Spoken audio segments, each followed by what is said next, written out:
我家这样的地理位置，下大雨会不会有隐患？今天这场大雨替大家检验了。大雨之后，不仅湖水上涨了接近1米，就连鱼池也被雨水灌满了，到了最高的水位线。房屋背山面水两面靠近山崖，距离最近的只有5米，而落差最高的地方有接近10米。不过好在山崖都是页岩石层，而且石层与石层之间都是叠加的形状。山崖之前种植了几千棵多肉植物在石层的缝隙之间，当时有很多小伙伴质疑，这样一场大雨不就完蛋了？在改造的2年多时间里，之前的雨都太小，不足以考验。但这次这场大雨可以说绝对权威，下了1天1夜，山崖上种植的多肉植物之所以能够完好无损，一方面是因为植物种植的时节都选在开春之前，这样植物就有了一段时间的生长期。到了夏天，暴雨根系已经发达，并且石层之间我种植的密度也很高，这样植物之间的根系又可以相互串联成一个整体，即便是有一棵局部松动，也不会造成掉落的风险。更主要的因素还要归功于我爷爷那一辈就修建的山崖排水沟，这条排水沟贯穿了整条山崖，直至湖里。冲刷之后的排水沟裸露出了山崖的石层，这也是为什么我不担心山崖有塌方的危险。房屋周围的土地大多数只有表面几十厘米厚的泥土层，而泥土层的下方就是页岩石层，一直延伸到路旁边的排水沟。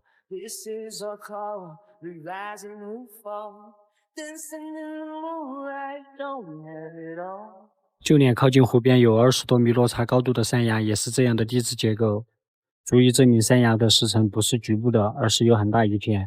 房屋以前建房的时候也是在石层上面砸出来的基础，所以这一点不用担心。这是之前改造的露台玻璃雨棚，可能是拍摄角度问题，当时大家觉得坡度不够，下大雨的时候很容易倒灌。这场大雨正好可以检验。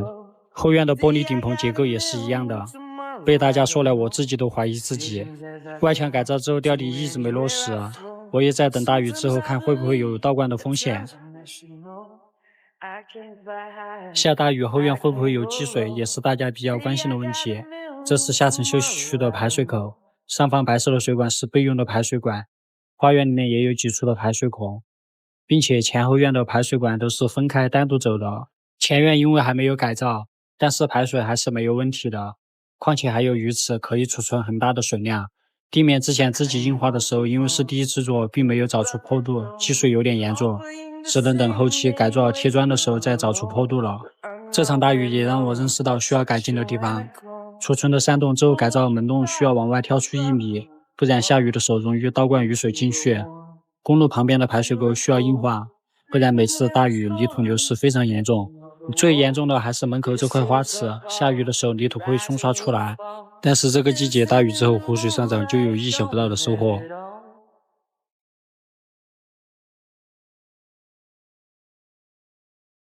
今天收获还不错，你们猜一下这条鱼有多重？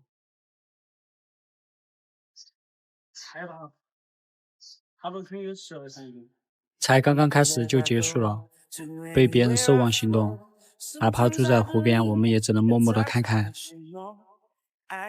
这一别可能又得等明年暴雨才可能有机会了。Decisions as I go to anywhere I flow. Sometimes I believe, at times I'm let you know. I can fly high, I can go low. 每次大雨过后，院子维护也是必不可少，驱蚊防虫杀菌非常重要。这也是我为什么不用担心院子开灯蚊虫多的原因。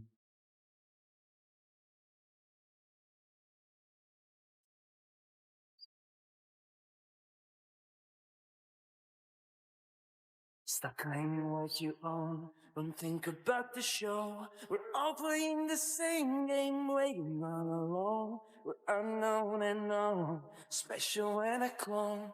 Hate will make you cautious, love will make you grow. Make me feel the warmth, make me feel the cold. It's written in a 之前很多小伙伴担心夏天暴雨后院植物的情况，今天打药维护正好可以给大家看看植物目前的生长状态。Don't we have it all?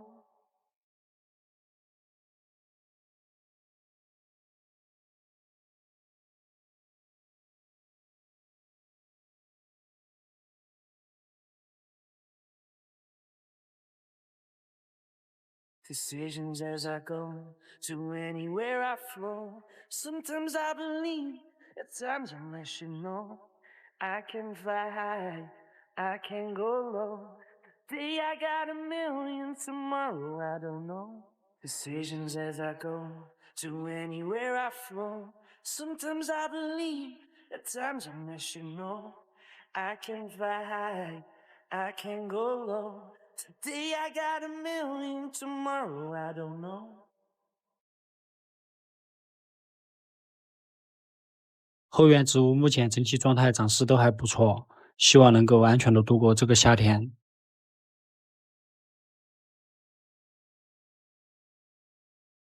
Stop claiming what you own, from things